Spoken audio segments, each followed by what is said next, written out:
Vamos a estudiar, a participar, a leer, que el Espíritu Santo pueda estar con nosotros en este momento, que se nos impartida, nos dé sabiduría, entendimiento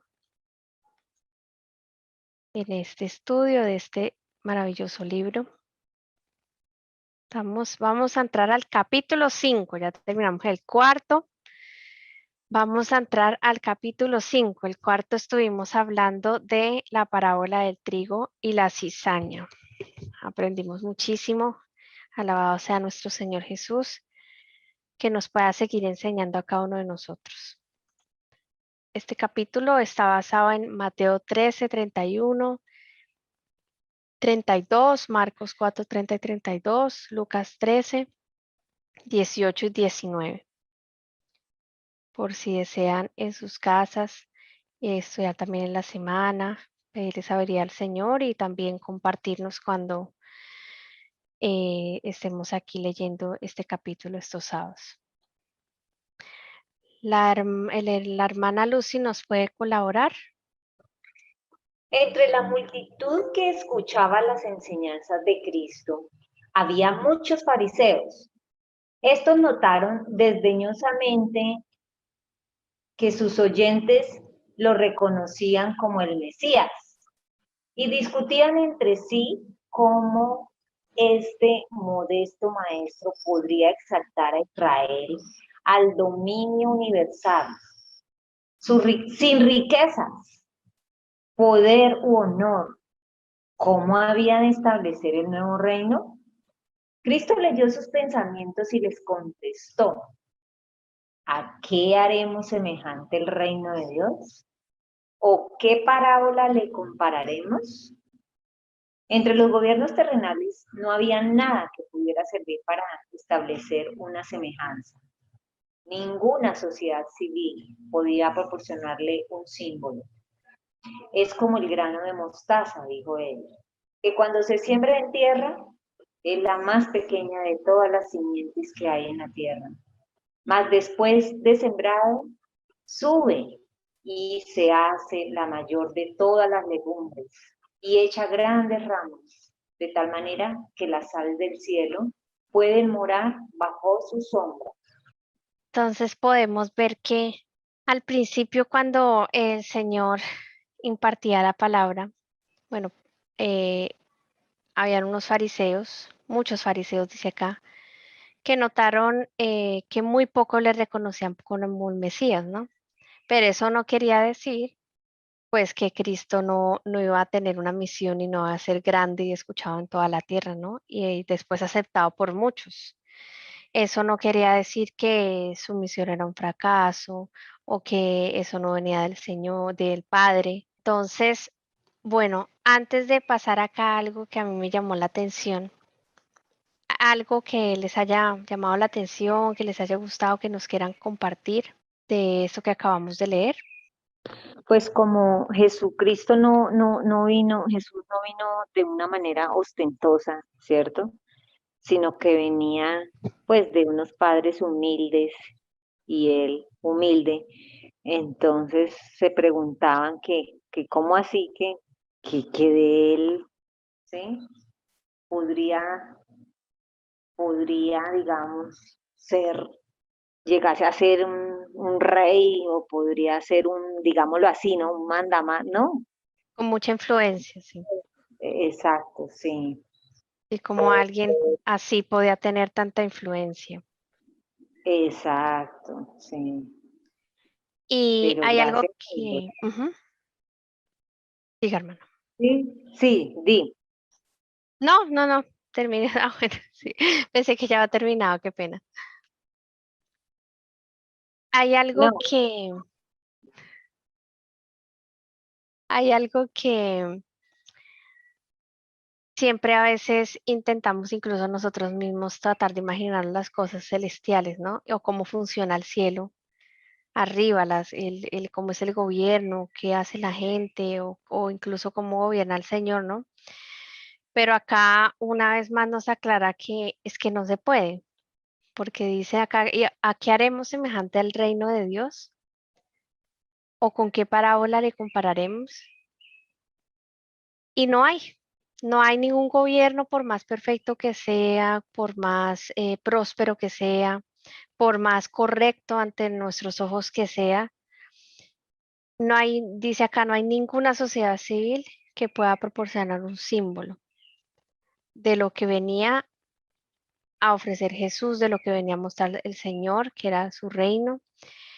Y acá pues no, tampoco podemos tratar de entender cómo se manejan las cosas en el cielo con lo que vemos acá, porque es imposible. Y bueno, a mí me llamó, Quisiera aportar algo de lo que encuentro acá, y es que yo veo implícito ahí también una profecía, porque cuando dice el Señor, ¿a qué haremos semejante el reino de Dios? Y el reino de Dios, el reino de los cielos, literalmente, llamémoslo, están hablando del mismo Jesús. Entonces, él más adelante, como dice, no se puede comparar, como Jesse está hablando, a ningún reino, eso es cierto, es diferente. Pero lo más hermoso es que el Señor habla de él mismo y hace la comparación de él mismo a una semilla de mostaza. Entonces, es aquí en adelante cuando dice, es como el grano de mostaza, dijo él, que cuando se siembra en la tierra, entonces aquí era algo profético de lo que va a suceder en el reino del Señor. Cuando se siembra en la tierra es cuando Él viene a la tierra. Era el más pequeño de todos, nadie, como decía la hermana Lucy, nadie lo veía como, llamemos como algo especial, no se veía, porque es algo pequeño. Y esa es su enseñanza, porque él dice, el que quiere ser, llamemos mayor, tiene que hacerse siervo, tiene que servir. Y eso es lo que el Señor viene y hace, y por eso su reino lo compara tan hermoso con algo tan pequeño como la semilla de mostaza. Y dice que todas las simientes que hay en la tierra, es la más pequeña de todas las simientes que hay en la tierra. Mas después de sembrado, una vez el Señor llega a la tierra, siembra con su muerte, con su resurrección, sube. ¿Y qué es lo maravilloso? Que el ministerio de él continúa y se hace la mayor de todas las legumbres. Impresionante, claro, porque su reino es lo que equivale a Daniel 2, que es la piedra. Y echa grandes ramas de tal manera que las aves del cielo pueden morar bajo su sombra. Y ese es el reino de Dios. Recuerden a Nabucodonosor, también aquí ahí habla sobre quién era él. Pero aquí el verdadero reino viene siendo Cristo, donde todos moraremos bajo sus sombras, bajo la sombra del Altísimo. Y esto es algo profético porque esta parte todavía no se ha cumplido y esto se dará cuando se le entregue el reino a nuestro amado Señor Jesucristo. Y nosotros, su ejército, su pueblo, moraremos bajo su sombra. amén, bajo su sombra, sí, qué hermoso, Amén. como las aves del cielo. Como dice el título del capítulo, pequeños comienzos, pero grandes y perfectos resultados, como los de nuestro Señor Jesús. Bueno, a mí me llamó la atención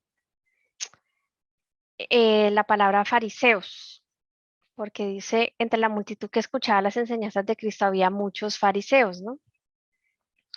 Entonces yo quise como saber más de los fariseos y encontré muchas cosas en cuanto a esto y cómo son las características de un fariseo.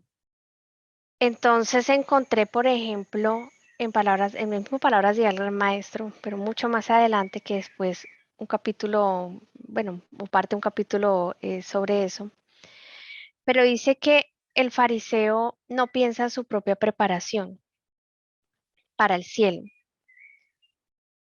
tan solo en lo que espera gozar allí, en el cielo. Entonces, todas esas observaciones, que eso es una de las características y comportamientos también del fariseo, muy observador, muy criticón, un analizador, pero no en Jesús. Siempre tiene el propósito de desviar la mente de la gente del tema de su deber práctico, del tema que verdaderamente quiere Jesús con esas personas. Entonces, yo seguí buscando más, porque yo dije, Señor, así como cuando recuerdan que vimos lo de los verdaderos discípulos, yo dije, Señor, acá está hablando de un grupo en específico que se reconocían en ese momento. Pero ¿por qué dice muchos fariseos? ¿Será que no solo eran ellos, sino muchos que ni siquiera sabían que estaban siendo fariseos? Porque yo he visto en el Espíritu Profecía y más adelante que siguen nombrando esa característica del fariseísmo, del fariseo. Entonces, vi en Joyas del Testimonios en el tomo 3, página 387, otra característica. Cristo no reconocía distinción. Espérenme a ver que creo que bueno, creo que lo tengo más adelante, pero no importa. Cristo no reconocía distinción de nacionalidad, jerarquía o credo. Los escribas y fariseos querían acaparar todos los dones del cielo en favor de su nación, con exclusión del resto de la familia de Dios en el mundo entero. Pero Jesús vino a derribar toda barrera de separación. Vino a mostrar que el don de su misericordia y de su amor, como el aire, la luz o la lluvia que refresca el suelo, no reconoce límites. A veces pienso yo que ponemos al Señor, queremos que Él trabaje o pensamos que es que Él trabaja con ciertos límites, de cierta forma y no de otra, no se puede salir de esas casillas. Y a veces no reconocemos si trabajó otra forma que fue Jesús, el que trabajó de esa forma para la salvación de un alma o para nosotros mismos, para enseñarnos algo. Algo que yo veo acá es la distinción de nacionalidad, jerarquía o credo, dice acá. Entonces, otra característica de los fariseos, de ser fariseos, tanto hablando en general para una denominación o individual para nosotros, un grupo, quieren acaparar todos los dones del cielo en favor de su nación solamente. Y eso se excluye al resto de la familia de Dios en el mundo entero. Si alguien no está dentro de ese grupo, es imposible que se salga. Todos sus pensamientos, esa forma de pensar es del fariseísmo. Otra cosa muy importante, a lo último vamos a leer un significado muy explícito del Espíritu Profecía, pero a lo último. Dice aquí en capítulo 28 del deseado de todas las gentes. Dice, pero aunque los fariseos tenían tan alto concepto de sí mismos, estaban realmente en peor condición que aquellos a quienes despreciaban. Me pone a pensar cómo nosotros a veces tenemos muy alto concepto de nosotros mismos cuando verdaderamente no le hemos pedido a Jesús y al Espíritu Santo que nos muestre nuestra realidad. Nosotros llegamos a tener un muy alto concepto de nosotros mismos. Sí, somos conscientes de algunos errores, pero mediante nuestras propias obras vamos llegando a un muy alto concepto que ya solo nos falta un escalón para el cielo o solo falta que venga un remolino y nos lleve al cielo. A veces llegamos a eso. Dice, los publicanos tenían menos fanatismo y suficiencia propia y así eran más susceptibles a la influencia de la verdad. Jesús dijo a los rabinos, andad pues y aprended qué cosa es. Misericordia quiero y no sacrificio, misericordia y no obras propias. Así demostró que mientras aseveraban exponer la palabra de Dios, ignoraban completamente su espíritu. Acá yo veo varias características que es tener el alto concepto a uno mismo. Otra es la parte de misericordia quiere no sacrificio, pues nuestras propias obras. Pero esto que me llamó la atención a lo último es que ignoraban completamente al Espíritu Santo. Eso es una característica. Y acá vuelve en el capítulo del deseado a toda la gente, más adelante el 55, vuelve a hablar del Espíritu Santo. Hoy es tan cierto como en los días apostólicos que sin la iluminación del Espíritu Divino, la humanidad no puede discernir la gloria de Cristo. La verdad y la obra de Dios no son apreciadas por un cristianismo que ama al mundo y transige con él. No es con la comodidad, ni en los honores terrenales, o la conformidad con el mundo donde se encuentran los que siguen al Maestro. Han dejado muy atrás estas cosas y se hallan ahora en las sendas del trabajo, de la humillación y del oprobio, en el frente de batalla contra principados, contra potestades, contra señores del mundo, gobernadores de estas tinieblas, contra malicias espirituales en los aires, como en los días de Cristo, no son comprendidos, sino vilipendiados y oprimidos por los sacerdotes y fariseos del tiempo actual. Entonces, ¿cómo vemos esos ataques y en qué se debe encontrar el pueblo hoy en día a comparación de los fariseos que habla acá del tiempo de Cristo? Las luchas que habla aquí no son tanto físicas, acá es todo muy espiritual, porque nuestra lucha es contra principados, contra potestades, contra gobernadores de estas tinieblas. Y vamos a ver acá ejemplos muy interesantes de los fariseos. Dice Mateo 12:2. Viéndolo, los fariseos le dijeron: he aquí tus discípulos hacen lo que no es lícito hacer en el día de reposo. Cuando están agarrando espigas, si no estoy mal. El segundo texto es Mateo 23, del 25 al 26, que dice: ay de vosotros, escribas y fariseos, hipócritas, porque limpiáis el exterior del vaso y del plato, pero por dentro están llenos de robo y de desenfreno. Fariseo ciego, limpia primero lo de adentro del vaso y del plato para que lo de afuera también quede limpio.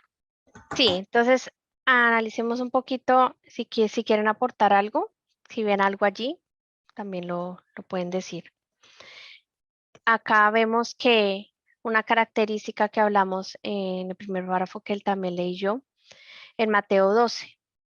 Entonces, cómo ellos están en sábado, que es el día del Señor, que nuestra mente debe estar en otra cosa, cómo nos dedicamos o se han dedicado, pero a nosotros mismos primero veámonos y después también identifiquemos, ¿no? Pero acá se trata de mirarnos sobre todo a nosotros mismos. Cómo empieza la crítica y a fijarnos en cosas que no se deben fijar, sobre todo en el día de reposo. Como ellos supieron que aquí tus discípulos hacen lo que no es lícito hacer en el día de reposo porque están enfocados en otra cosa, ¿no? En mirar a ver en qué cae el otro, para caerle encima, pero no para ayudarlo, sino simplemente para señalar. Cuando el día de reposo, la mente debe estar enfocada en otra cosa. Y aquí en Mateo 23 nos habla de que miran tanto el exterior que no miran el interior ni de ellos mismos. Están en ceguedad, están engañados, otros con intención, otros sin intención, pero no miramos a veces también nuestro vaso interior cómo está. Entonces es otra característica. Sí, hermana Lucy, puede ahora sí seguir. Entonces algunos de los fariseos decían: ese hombre no procede de Dios, porque no guarda el día de reposo. Otros decían: ¿cómo puede un hombre pecador hacer estas señales? Y había disensión entre ellos. Juan le dijo: Maestro, vimos a uno echando fuera demonios en tu nombre y tratamos de impedírselo porque no nos seguía. Pero Jesús dijo: no se lo impidáis, porque no hay nadie que haga un milagro en mi nombre y que pueda enseguida hablar mal de mí. Pues el que no está contra nosotros, por nosotros está. Entonces vemos en este último qué fue lo que hizo el Señor apenas le dijo Juan: Maestro, vimos a uno echando fuera demonios en tu nombre. ¿Qué fue lo primero que hizo Jesús? Ir a averiguar a ver qué es lo que está pasando, que quién es este, investiguemos a ver si es de nosotros o no es de nosotros, qué está haciendo. No, el que no está contra nosotros, por nosotros está. No se lo impidáis. Yo veo acá fariseísmo. Sí, los discípulos estaban con el Señor, pero una característica que a veces podemos también ser fariseos en eso es la incredulidad de que alguien que está fuera de nuestro credo, fuera de todo, dentro o fuera, puede hacer algo que el mismo Jesús estaba haciendo. ¿Por qué qué estaba haciendo? Echando fuera demonios en tu nombre. ¿Y por qué se lo quería impedir? Solo porque no lo seguía, solo porque no estaba en su mismo grupo, solo porque pronto quizás no guardaba el sábado, pero el hecho de, por ejemplo, que no guarda el sábado como lo vemos en Juan 9:22, que ese hombre no procede de Dios porque no guarda el sábado, ¿cómo puede un hombre pecador hacer estas señales? Perfectamente solo le faltaría guardar el sábado y todo el resto, el Señor había hecho todo lo necesario, solo le falta eso. Puede haber una persona así, que sea elegida por Dios, que haga milagros, que haga lo que hizo Jesús, echar fuera demonios, pero todavía no tenga la luz del sábado y eso es lo último que se le va a dar, pero está más limpio que nosotros y está más cerca a Jesús que nosotros y puede ser profeta o puede ser, mejor dicho, lo que el Señor quiera que sea. Entonces, tanto dentro de nuestro grupo, que guarde el reposo, el día de reposo, como fuera de nuestro grupo, podemos estar convirtiéndonos en fariseos, solo porque no guarda el Shabbat o solo porque, no sé, se maquilla o usa tatuajes, quién sabe, cualquier cosa que se le ocurra a usted, o no es vegano, o no es vegetariano, o alguito hay. Siempre a veces tratamos de comportarnos. Hay este tipo de comportamientos de fariseísmo, como acá, en este caso, los discípulos lo tuvieron, solo porque no lo seguía, porque no estaba con ellos, solo ellos tenían el derecho, por decirlo así, de echar fuera demonios. Pero acá el Señor él le respondió, ¿cómo es que a veces se debe actuar si uno está con Señor Jesús de la mano? No fue a averiguar, no fue, mejor dicho, a ver cómo es que es las cosas, si está en regla. Simplemente por sus frutos los conoceréis.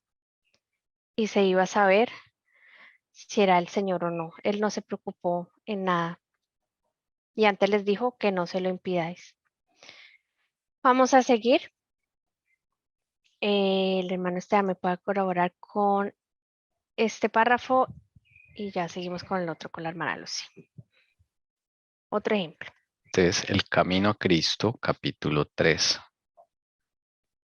Dice, el pobre publicano que oraba diciendo, Dios, ten misericordia de mí, pecador.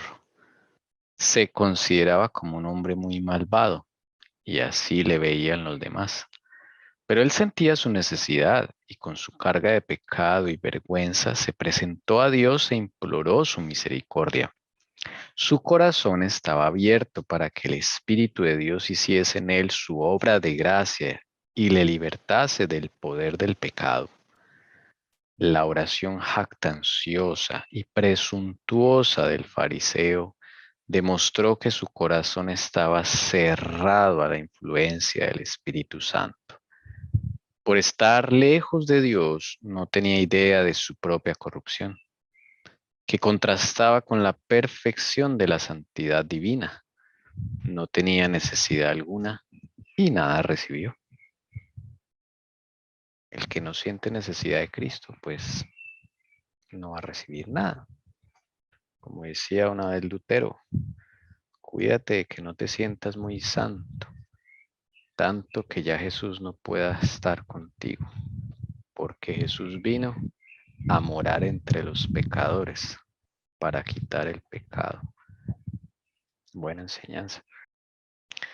Definitivamente cómo se puede cerrar la influencia del Espíritu Santo y como vemos acá otra característica de ser fariseo, que no se siente la necesidad de una limpieza, no se siente esa carga de pecado, de vergüenza y no se siente la necesidad de implorar por misericordia y por limpieza y cambio de corazón. Y que estar dispuesto con el Señor para que tu espíritu haga con él, obre en él como bien a Jesús le parezca, sin cuestionar. Hay algo acá que me gusta mucho porque pues uno puede entender muchas cosas de la reacción del ser humano y en eso pues me incluyo yo, obvio. Es cuando dice acá que la oración jactanciosa y presuntuosa del fariseo demostró que su corazón tremendo, su corazón estaba cerrado a la influencia del Espíritu Santo. Y en eso hemos tenido conversaciones con algunos hermanos y entre eso, digamos, al debatir, al mirar nuestras vidas, porque así es como uno debe empezar, con uno mismo, pues a nosotros no nos gusta que en nuestra vida haya una confrontación real de qué tenemos, cómo somos, qué carecemos realmente en nuestra vida, nos molesta. Y al molestarnos, como no nos gusta esa confrontación, pues cerramos, es lo que entiendo acá, el corazón a la influencia del Espíritu Santo. A cómo el Espíritu puede llegar a tu vida y poderte decir, Elcira, estás fallando en esto, te falta esto, has cometido esto. Y a veces caemos en el error que nos gusta estarnos fijando más en el hermanito o en la hermanita para calmar mi conciencia. Y exalto a veces más los defectos de los demás que el mío mismo. Y de esa manera hablábamos inclusive entre esas conversaciones con Doris, que a veces hablamos harto también, y hablábamos de que no entendemos ni siquiera nuestra propia condición, no entendemos ni siquiera, o sea, hay un velo al cerrar nuestro corazón a esa influencia, hay un velo tan profundo, llamémoslo así, que nos impide realmente poder ver nuestra condición. A veces hablamos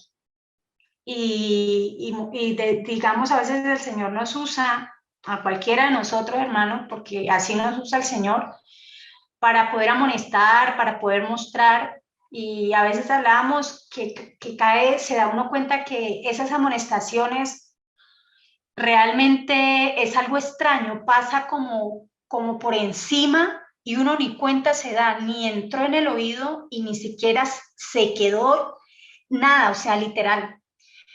Y solo cuando el Espíritu Santo, a través de oraciones intercesoras, hermanos, eso es clave, esa oración intercesora, cuando a veces Dios lo pone a uno o nos usa, porque eso en nosotros somos guarda de nuestros hermanos, es porque tenemos que estar pendiente, ayudarlos, estar con ellos, o sea, sobre todo en la parte espiritual, llamémoslo así, y vemos que quizás Dios nos ha usado para algo y no sucede nada, pues hermanos, nosotros somos responsables de orar ante Dios, que Dios tenga misericordia tanto de esta persona como de uno, y el Señor haga algo en esas vidas. Entonces, porque a veces, digamos, ponían casos, o sea, cuando hablábamos con Doris de hermanos, pero es que no se da cuenta, le decía, me acuerdo tanto a Doris, dije, el pecado es así, el pecado entenebrece. Si el pecado no entenebreciera, pues no necesitaríamos de un Salvador, pero ha entenebrecido tanto que nos hace sentir tan cómodos de nosotros mismos, pero si vemos los defectos de los demás, y no oramos por esa persona porque esa persona no está entendiendo. Cuando tú miras tu vida en cosas que estabas tan enceguecida, ahí tú te puedes dar cuenta de la situación del otro hermano y que ese hermano necesita esa misma gracia, esa misma misericordia que el Señor tuvo contigo, conmigo. Y cuánto más orar porque eso que sucedió en tu vida pueda suceder en este hermano. Pero nosotros tendemos a caer, a decir, y nos olvidamos de nosotros mismos. Y nos olvidamos que el pecado entenebrece tan profundamente nuestra vida, la hace miserable, que no podemos entender, y lo peor que el enemigo hace es que nos hace sentir cómodos y nos hace ver que todos están mal menos yo. Pero cuando el Señor lo hace ver a uno, y gracias al Señor le puede uno ver a través del Espíritu Santo dar esa influencia, y uno dice, Dios mío, grave como estoy yo. Y cuando uno ve que la mano del Señor lo ha ido levantando, lo ha ido sacando, y ve uno esa relación o esa situación que tiene X hermano o X hermana, oiga, y uno ve cómo Dios lo sacó, ¿por qué no va a ir a ayudar? Porque es que el pecado es tremendo. Pero lo mejor, aparte de todo eso, hermanos, orar, y esa es la oración intercesora que el Señor desea que pase en nuestra vida. Que el Señor haga algo en esas vidas.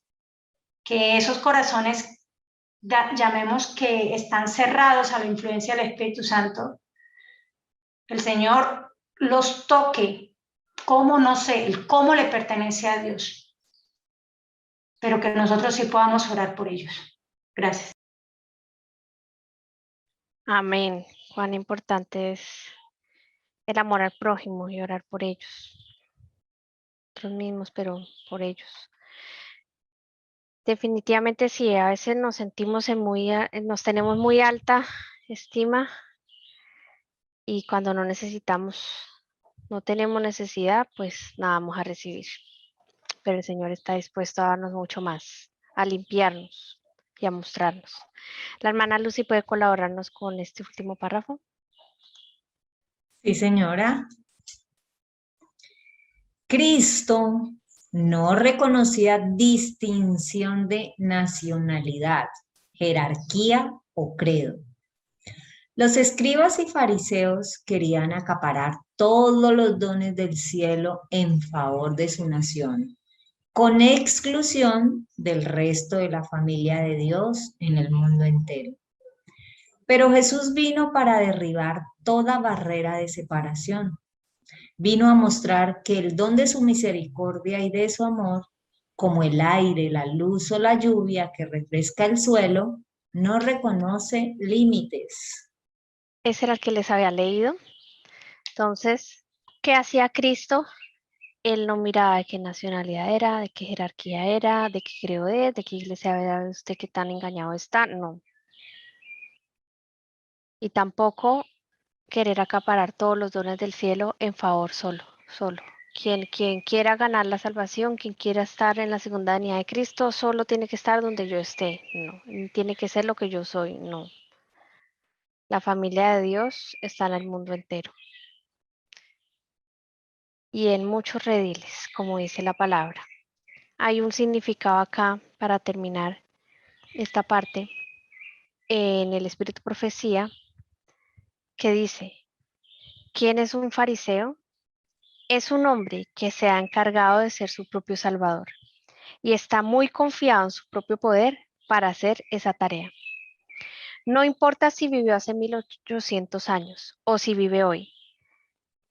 ¿Quién es un cristiano? Uno que depende de Cristo como su salvador y tiene toda la confianza en él. Me encantó esta definición, es muy completa. Entonces, de nosotros depende ser cristianos o fariseos, así lo veo yo. Depender de Cristo como nuestro Salvador y tener confianza en Él, o que nosotros seamos nuestros propios salvadores y confiar en nuestro propio poder para hacer esa tarea. Esto está en un libro del estudio de profecía que se llama En el poder del Espíritu, capítulo 1. Esto fue el 20 de octubre de 1895, una charla en reunión campestre de Armadale que tuvo la hermana White. Entonces, impresionante, hermanos, para meditar. Vamos a continuar. Yo quisiera aportar algo referente a lo que estás hablando ahí de la distinción, que Cristo no reconocía distinción de nacionalidad, jerarquía o credo. En cuanto a eso, veo que hoy nosotros, su pueblo, entre comillas, estamos cometiendo ese pecado, lo llamo yo, ese error. ¿Y en qué lo veo? Y lo digo porque lo he escuchado, hermanos, de hermanos que en este momento han tenido, y no solo ahora, han tenido la posibilidad de tener los recursos, de tener sus fincas. Y siempre escucho hablar y eso me ha cuestionado desde hace mucho tiempo, desde que los he escuchado, de que es albergar y, digamos, para la familia, para los hermanos de la iglesia, porque si viene la crisis, pues hay que albergar a los hermanos. Y yo le preguntaba al Señor y les pregunto a ustedes, ¿quién es mi hermano? ¿Quién es el hermano de Cristo? El que hace la voluntad del Padre. No el que, entre comillas, porque pertenece a la iglesia, ese es el hermano. Y eso hablábamos hace poco con Dori y decíamos, si eso fuera así exclusivista, le dije, ni tú ni yo hubiésemos llegado a conocer semejante verdad y hubiéramos conocido el Evangelio, porque ni tú ni yo nacimos dentro de la iglesia adventista. Y eso ha sido como desde hace mucho tiempo que he venido orando con el Señor y realmente a veces caemos en eso, hermanos, cuando de verdad el pueblo de Dios, y no lo digo yo, lo dice la hermana Helen White, está allá afuera, dentro del catolicismo, entre todos, hay tizones arrebatados. Entonces, a veces yo pienso que hay necesario en nuestra vida romper el exclusivismo y que sea el Señor quien dirija, sobre todo para este tiempo, esa obra de quiénes son los que el Señor desea, dado el caso que a nosotros nos va a dar, porque no nos dé como si fuera una duda, no nos va a dar para su honra y su gloria la tierra, quiénes deben estar allá.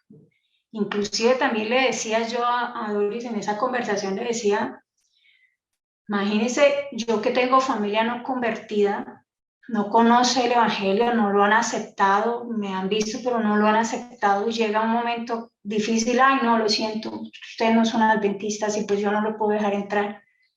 Yo le dije, Dios mío, Dios me guarde eso, o sea, solo Dios sabrá cómo uno y en ese momento cómo ha de llegar. Si cuando Dios sacó al pueblo, iba a un pueblo mixto de allá de Egipto, Dios le dará a uno la sabiduría de cómo organizarnos, cómo hacer las cosas.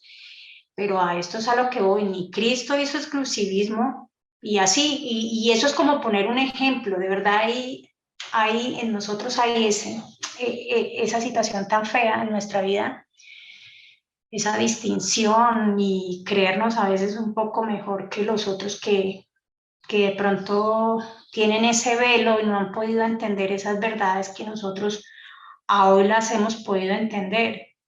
Y pues corre más responsabilidad ante nosotros porque hoy hemos podido entender y aún así somos desobedientes.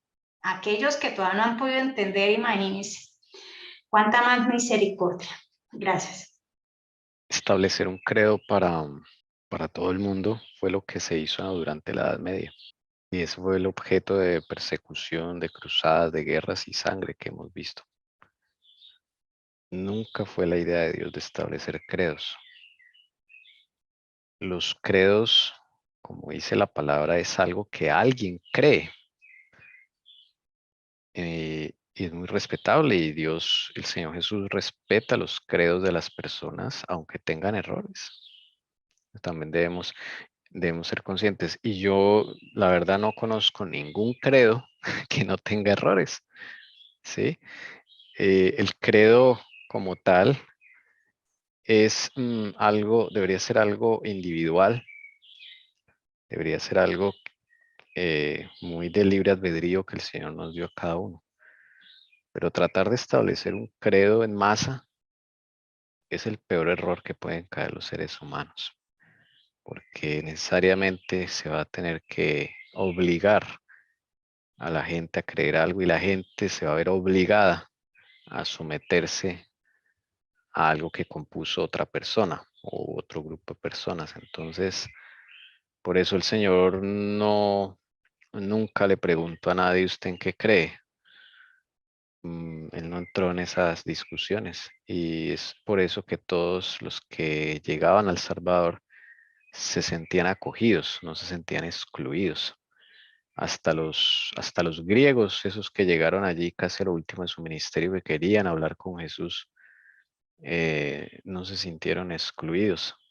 Y el Señor Jesús ahí es cuando Jesús dijo, mi hora ha llegado, porque ya se iba a extender el evangelio a los gentiles, o sea, iba a salir fuera ya de Jerusalén, de esa nacionalidad.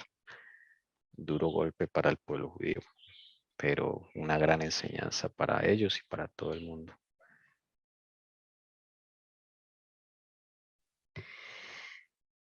Así es. Así es. Bueno, muchas gracias por sus aportes. Eso es enriquecedor porque aprendemos mucho. Vamos a continuar. Hermana Lucy, ¿nos puede colaborar? Sí, señora. Dice, el germen que se halla en la semilla crece en virtud del desarrollo del principio de vida que Dios ha implantado en él. Su desarrollo no depende del poder humano. Tal ocurre con el reino de Cristo. Es una nueva creación. Sus principios de desarrollo son opuestos a los que rigen los reinos de este mundo. Los gobiernos terrenales prevalecen por la fuerza física, mantienen su dominio por la guerra, pero el fundador del nuevo reino es el príncipe de paz. El Espíritu Santo representa a los reinos del mundo bajo el símbolo de bestias fieras de rapiña, pero Cristo es el Cordero de Dios, que quita el pecado del mundo. En su plan de gobierno no hay empleo de fuerza bruta para forzar la conciencia. Los judíos esperaban que el reino de Dios se estableciese en la misma forma que los reinos del mundo. Para promover la justicia, ellos recurrieron a las medidas externas, trazaron métodos y planes. Pero Cristo implanta un principio, inculcando la verdad y la justicia, contrarresta el error y el pecado. Entonces vemos cómo la semilla que es implantada por nuestro Señor Jesús, su desarrollo no depende del poder humano, sino solamente del poder que Cristo puede dar mediante su Espíritu Santo. Depende solamente de Él. Dice que en su plan de gobierno no hay empleo de fuerza bruta para forzar la conciencia. Acá no hay métodos ni planes, porque todo depende del poder del Espíritu Santo, del poder de Cristo. Y todos estos métodos, planes, toda esta fuerza que tienen los reinos del mundo, pues eso es depender del poder humano, ¿no? Aquí me llamó la atención esa frase que el Espíritu Santo representa a los reinos del mundo bajo el símbolo de bestias, fieras de rapiña. Yo me imaginé esto de una vez, porque es profético, ¿no? Esto bueno, me imaginé de una vez lo que estamos viendo incluso de las bestias de Daniel y las bestias de Apocalipsis, que es como se nos representa a nosotros simbólicamente, cómo son los reinos de este mundo. Pero Cristo es el Cordero de Dios que quita el pecado del mundo. ¿Algo que les haya llamado la atención, hermanos, antes de continuar? Una aclaración tal vez con respecto a lo del credo. Y es que eso no quiere decir que Jesús no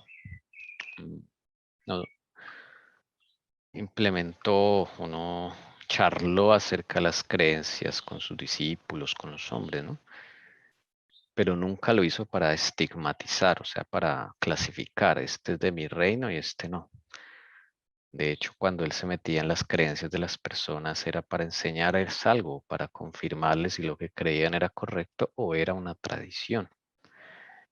Entonces, por ejemplo, cuando Jesús dice, y todo el que vive y cree en mí no morirá jamás, él termina con una pregunta. ¿Crees esto? Es decir, esta frase, ¿la has contemplado en tu credo? Sí, o sea, es muy chévere como Jesús nos confronta, pero no en ningún momento para estigmatizar, y clasificar y decir, el que cree esto es de mi reino y el que no cree esto está perdido. O sea, nunca Jesús usó tales expresiones. Siempre lo hizo con en el ánimo de ampliar el conocimiento, de entender, de ayudar. Y así hay varios ejemplos. Gracias. Hay algo que tú dices que me llama mucho la atención porque coincide con los manuscritos que yo estoy leyendo, de manuscritos inéditos que están allí online. Y entré en un capítulo que es la cortesía, que deberíamos tener todos, deberíamos también trabajar en eso. Y es que la tuvo Jesús. La cortesía es en la forma, sobre todo, de hablar a las personas. Tú el ejemplo que estabas poniendo, Jesús intentaba llegarle, pero con una amabilidad, con una cortesía y con un detalle, un tacto es la palabra. Pero eso hace parte de la cortesía. Cómo Jesús logró que, mejor dicho, que le dijeran hasta mico, como dicen en Colombia, que le dijeran de todo, que se sulfuraran, y él cómo logró tal cortesía, que es lo que dice la hermana Ellen White, que debemos lograr nosotros eso también en nuestra manera de actuar y de responder a esas ofensas, mucho que nos falta, porque de esa forma fue que se comportó Jesús. Lo vemos en la Biblia, la cortesía que él tenía era inigualable y es lo que yo veo en cómo él manejó este asunto de los credos, ¿no? Como él de una vez no quiere venir, elimina todo lo que tienes y cree en lo que yo quiero, no. ¿Cómo puede el Espíritu Santo mediante nosotros trabajar para guiar a la persona hacia la verdad? Sea que su creo tenga un 50% de verdad o mentira, o un 60, o un 40, no sabemos. Pero ese tacto y esa cortesía. Vamos a continuar. Bienvenida, hermana Carito, ¿nos quiere colaborar? Buenos días, claro que sí. Hola, gracias, hermana Carito, buenos días. Dice, mientras Jesús presentaba esta parábola, podían verse plantas de mostaza lejos y cerca, elevándose por sobre la hierba y los cereales, meciendo suavemente sus ramas en el aire. Los pájaros revoloteaban de rama en rama y cantaban en medio de su frondoso follaje. Sin embargo, la semilla que dio origen a estas palabras gigantes era una de las más pequeñas. Al principio proyectó un tierno brote, pero era de una potente vitalidad y creció y floreció hasta que alcanzó el gran tamaño que entonces tenía. Es maravilloso y me llena de esperanza, que es lo que quiere Jesús impartir en cada uno de nosotros. Cómo nosotros no deberíamos querer acaparar todo, querer cambiar todo, querer ya ser supuestamente santos, que no lo sabemos, pero creemos que lo sabemos. Cómo con el Señor crecer con un tierno brote, pero que dice acá, pero era una potente vitalidad, porque si empezamos con algo pequeño, como es el título de este, a ver, y lo recuerdo, el título de este capítulo que me llamó mucho la atención. No, definitivamente no lo encontré, bueno, me olvidó. Bueno, pero cómo con pequeñas cosas podemos llegar a grandes resultados. Cómo desde el principio con el Señor, desde lo más profundo, escudriñando nuestra vida, podemos empezar con Él, una limpieza, podemos empezar con Él a ser verdaderos cristianos, hijos de Él. Pero aunque sea muy chiquito lo que hagamos, aunque la obra en nosotros empiece por algo muy pequeño, que a los ojos del mundo van a ver que estamos terriblemente quedados supuestamente, pero eso va a tener una potente vitalidad y va a crecer y florecer hasta alcanzar el gran tamaño que es ser perfectos como nuestro Padre en el cielo es perfecto. A eso llegaremos, pero seguros. Pero lo importante es que aunque empiece con poquitas cosas, empiece con el Señor y el crecimiento puede ser muy rápido, bueno, tan rápido como lo quiera el Jesús, pero que sea todo guiado por Él y que sea una obra que haga Él en nuestras vidas. Vamos a continuar. La hermana Lucy nos puede colaborar con el siguiente párrafo. Así, el reino de Cristo al principio parecía humilde e insignificante. Comparado con los reinos de la tierra, parecía el menor de todos. La aseveración de Cristo de que era rey fue ridiculizada por los gobernantes de este mundo. Sin embargo, En las grandes verdades encomendadas a los seguidores de Cristo, el reino del Evangelio poseía una vida divina. Y cuán rápido fue su crecimiento, cuán amplia su influencia. Cuando Cristo pronunció esta parábola, había solamente unos pocos campesinos galileos que representaban el nuevo reino. Su pobreza lo escaseó de su número, era presentado repetidas veces como razón por la cual los hombres no debían unirse con estos sencillos pescadores que seguían a Jesús. Pero la semilla de mostaza había de crecer y extender sus ramas a través del mundo. Cuando pareciesen los gobiernos terrenales, cuya gloria llenaba entonces los corazones humanos, el reino de Cristo seguirá surgiendo, una fuerza poderosa y de vasto alcance.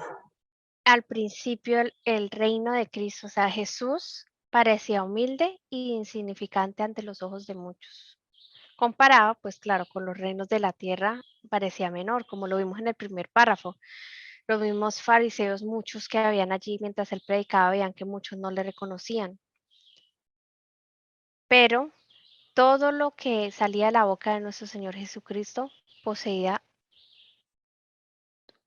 lo divino, poseía la palabra del Señor.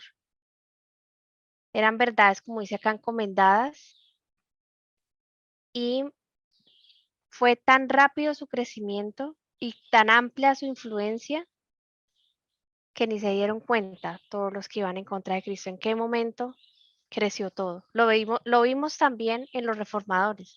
No les ponían atención, pensaban que ellos eran locos, pensaban que eso no iba a ser tan influyente y no se imaginaron la amplia influencia que tiene la verdad de la palabra. Voy a mostrarles unas fotos que me mandó mi esposo, muy hermoso, muy impresionante. Primero esto, miren, esta es la semilla de mostaza, es un dedito, una cosa chiquitica. Y miren, semejante árbol, semejante tamaño. Esta es la semilla de mostaza, la comparación que estamos viendo en este capítulo. Impresionante, ¿no? Como de algo tan chiquito, tan insignificante, puede convertirse en algo tan majestuoso y tan grandioso. Eso somos para el mundo, pero esto somos para Jesús. A veces nuestra vida por dentro está muy mal y no lo sabemos. Tenemos un alto concepto de nosotros mismos. Solo Jesús sabe en la condición que tenemos tan mala. Pero Él quiere mostrarnos lo que puede hacer con nuestra vida. Que sea grande, frondosa, perfecta, hermosa. Como lo es este árbol de mostaza. Al principio, el reino de Cristo parecía humilde y significante. Pero perecen los gobiernos terrenales, cuya gloria llena a veces nuestros corazones, pero el reino de Cristo sigue y seguirá siendo una fuerza poderosa y de vasto alcance, sigue aún después de siglos y siglos. Dice, de esta manera, la obra de la gracia en el corazón es pequeña en su comienzo.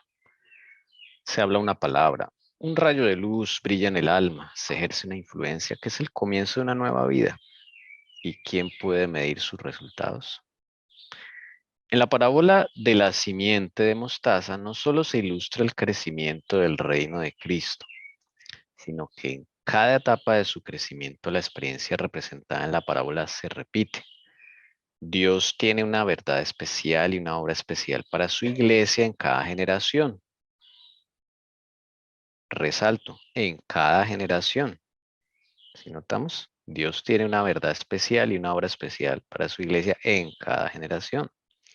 O sea que la obra y la verdad de nuestra generación no es la misma que la de las generaciones pasadas. La verdad oculta a los hombres sabios y prudentes del mundo. Es revelada a los humildes y a los que son como niños. Exige sacrificios. Tiene batallas que luchar y victorias que ganar. Al principio son pocos los que la defienden.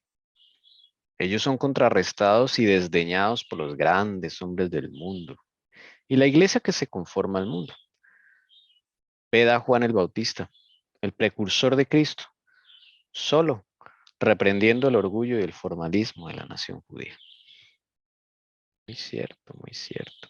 Por eso no nos debemos nosotros guiar por el número de personas que integran un ministerio, una iglesia, un grupo, etcétera, etcétera, porque eso no es indicación de nada. Es más, las grandes cosas comienzan con pequeños grupos, pequeños movimientos. Siempre el Señor lo hizo de esa forma. La época de Guillermo Miller también. Un señor granjero que nadie pensaría que él iba a concedérsele las verdades que se le concederían en su generación. Y por él se levantó un gran movimiento. Y así muchos ejemplos, ¿no? No, ningún movimiento, ninguna generación de discípulos de Jesús comenzó con pompa y algo grande y algo, ¿no? Siempre fue con personas insignificantes para el mundo, pero muy importantes para el Señor. Gracias. ¿Quién puede medir sus resultados? Nadie, solo Jesús. Solo Jesús sabe si en esa cantidad hay fariseos y falsos discípulos o todos son verdaderos. En eso es que aparece que hay mucha gente. Realmente el Señor es el que conoce el corazón y puede medir a su iglesia.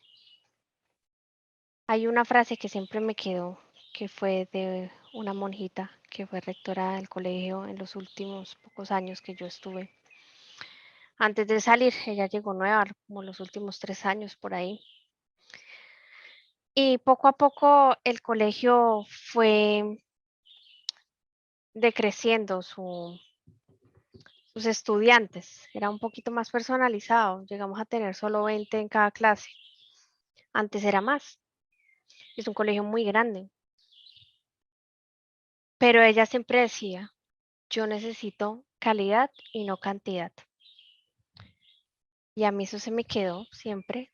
Lo aplica a muchas cosas y tenía toda la razón ella. Lastimosamente, después de que yo salí, pues se fue disminuyendo y bueno, por cosas de la vida ya después de la pandemia tuvieron que cerrar. Pero definitivamente el Señor ve esa calidad, no ve la cantidad. Él es el único que puede medir los resultados de tu propia vida, solo Él. Y de la iglesia, solo es Él el que sabe. Si verdaderamente todo eso que ve los humanos, si está lleno de fariseísmo o de falsos discípulos, de nada sirve porque es mucho lo que hay que hacer allá, mucho lo que hay que limpiar y mucho el adormecimiento. Entonces, tengamos siempre en nuestro corazón seguirle preguntando al Señor, Señor, ¿quién soy? ¿Qué me hace falta, Señor? Límpiame. Haz una obra en mi vida, no tengo poder para hacerla. Límpiame toda esa falsedad de discípulo que tengo, todo ese fariseísmo que tengo en mi vida, porque tenemos mucho. Y el Señor justo lo va a hacer, porque Él nos ama mucho. Y es lo que más anhela, que su Espíritu Santo more en nosotros. Él tiene una verdad especial y una obra especial para su iglesia en cada generación. Y es revelada a los humildes y a los que son como niños. Está en nosotros aceptarla o rechazarla como rechazaron a Juan el Bautista. Bueno, continuaremos este quinto capítulo para el siguiente sábado. El Señor les bendiga, el Señor pueda seguirnos concediendo gozo y sabiduría en este su día.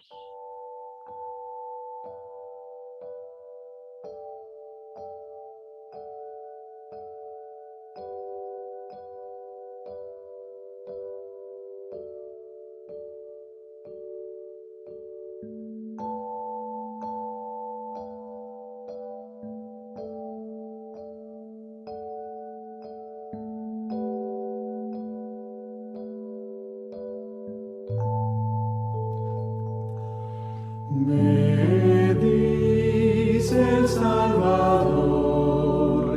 es poco tu poder, Hijo